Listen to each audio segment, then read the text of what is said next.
বাসা থেকে বের হয়ে কিন্তু একটা রিক্সা খুঁজতেছি, যেহেতু আমাকে যেতে হবে আজকে বানিয়াজুরি বাস স্ট্যান্ডে। সো একটা র্যাবিট আনার জন্য এদিকে রিক্সাওয়ালা কিন্তু চলে আসছে। যেহেতু নাফিস ভাইয়াকে কয়েকদিন আগে আমি বলছিলাম যে একটা র্যাবিট প্রয়োজন, ছেলে র্যাবিট। নাফিস ভাইয়া কিন্তু ছেলে র্যাবিট বা ছেলে খরগোশ নিয়ে কিন্তু বানিয়াজুরি চলে আসছে অলরেডি। আমার যদি কখনো খরগোশের প্রয়োজন হয়, সো আমি কিন্তু ফার্স্ট টাইম নাফিস ভাইয়ের সঙ্গেই কন্ট্যাক্ট করি। সেই কিন্তু আমাকে সাধারণত ছেলে খরগোশ বা মেয়ে খরগোশ যেটাই লাগে না কেন ম্যানেজ করে দেয়। এবারও কিন্তু তাই হয়েছে। আর আমি কিন্তু অলরেডি ঢাকা আরিচা মহাসড়কে আছি। আমি যেদিকে যাচ্ছি এদিকে গেলে কিন্তু ঢাকায় যাওয়া যাবে, আর পিছনের দিকে আরিচিয়া পাটুরিয়া কিন্তু যাওয়া যায়। তো আমি যাচ্ছি বানিয়াজুরিতে। উদ্দেশ্য সেই একটাই, যে একটা র্যাবিট রিসিভ করার জন্য। অনেক দিন যাবৎ কিন্তু আম্মু বলতেছিল যে একটা ছেলে খরগোশ নিয়ে আসো, একটা ছেলে খরগোশ নিয়ে আসো। সো আমার চাইতে আম্মুরই বেশি প্যারা ছিল ছেলে খরগোশ আনার জন্য। সো সে কারণে মূলত কিন্তু আজকে চলে গেলাম, বা নাফিস ভাইয়ের সঙ্গে কন্ট্যাক্ট করে কিন্তু নিয়ে আসলাম।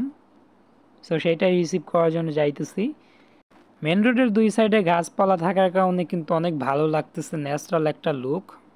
সো কোনো প্রকার ব্যাক সাউন্ড নেই।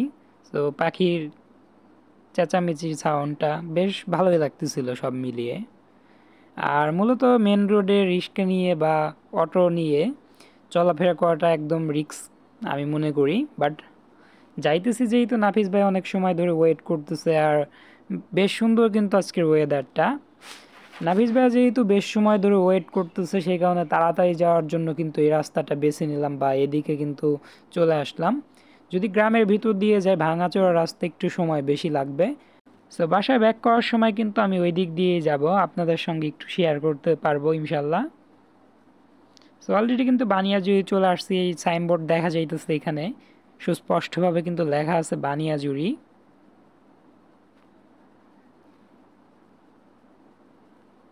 সো বানিয়াজুরি অলরেডি কিন্তু এসে পৌঁছে গেছি। এখান থেকে আমার বাসায় যেতে সময় লাগে মাত্র, যদি রিক্সা নিয়ে যাই তাহলে 5 থেকে 6 মিনিট, আর মোটর সাইকেলে 2 থেকে আড়াই মিনিটের মতো সময় লাগে আমার বাসায় যেতে। এটা হইতেছে অটো স্ট্যান্ড বা রিক্সা স্ট্যান্ড। এখান থেকে কিন্তু অটোতে করেও যাওয়া যায়, রিক্সায় করেও যাওয়া যায়। সো অটোতে গেলে কিন্তু বেশ সময় লাগে, যেহেতু 6 থেকে 7 জন লোক না হলে কিন্তু কখনোই অটো স্টার্ট করে না। আর সামনে কিন্তু নাফিস ভাইয়া বসে রয়েছে দেখা যাইতেছে।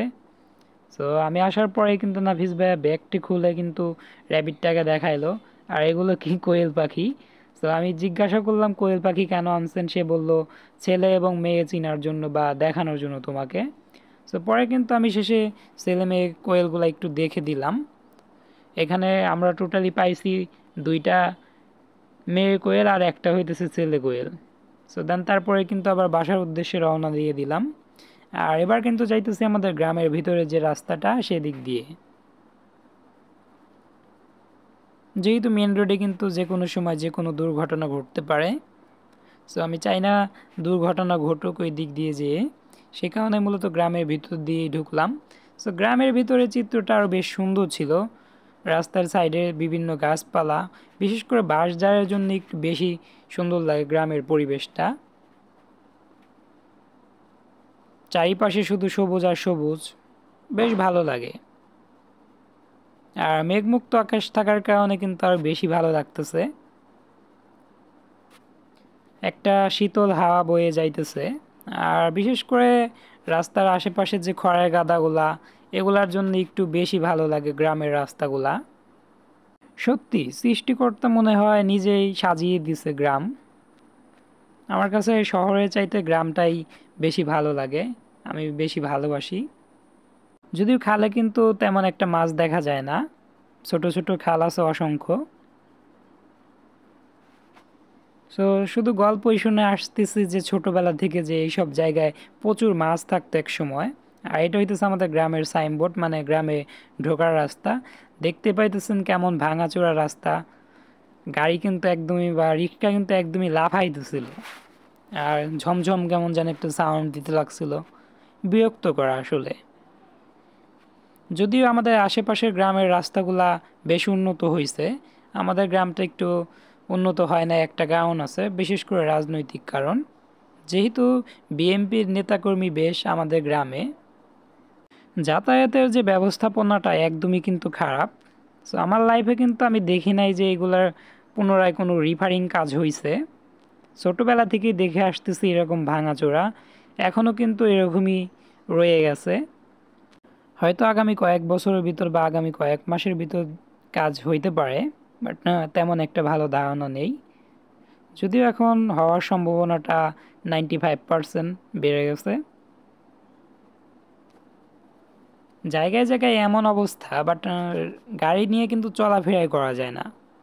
পরিশেষে একটা কথাই বলতে চাই, যতই ভাঙাচোরা রাস্তা হোক, যতই ভাঙাচোরা গ্রাম হোক, সব মিলিয়ে কিন্তু এই গ্রামের প্রতি আমার সবচাইতে ভালোবাসা বেশি দেশের পরে।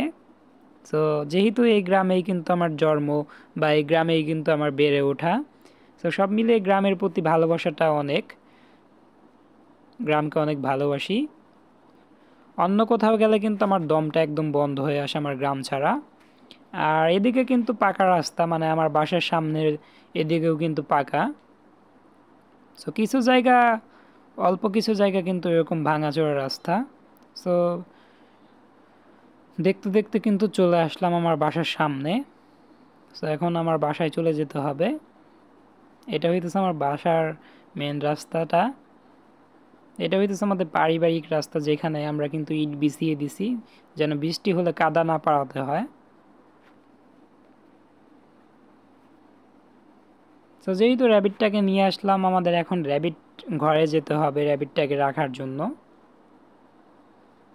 সো র্যাবিট ঘর খুলতেই ঘরটা কেমন যেন খালি খালি লাগলো, যেহেতু সব হাঁস মুরগি অনেক আগেই বাইরে চলে গেছে। আর র্যাবিটটাকে আমি ব্যাগ থেকে বের করে দেখি আমাদের মেয়ে র্যাবিটটার সঙ্গে একটু রেখে দেই।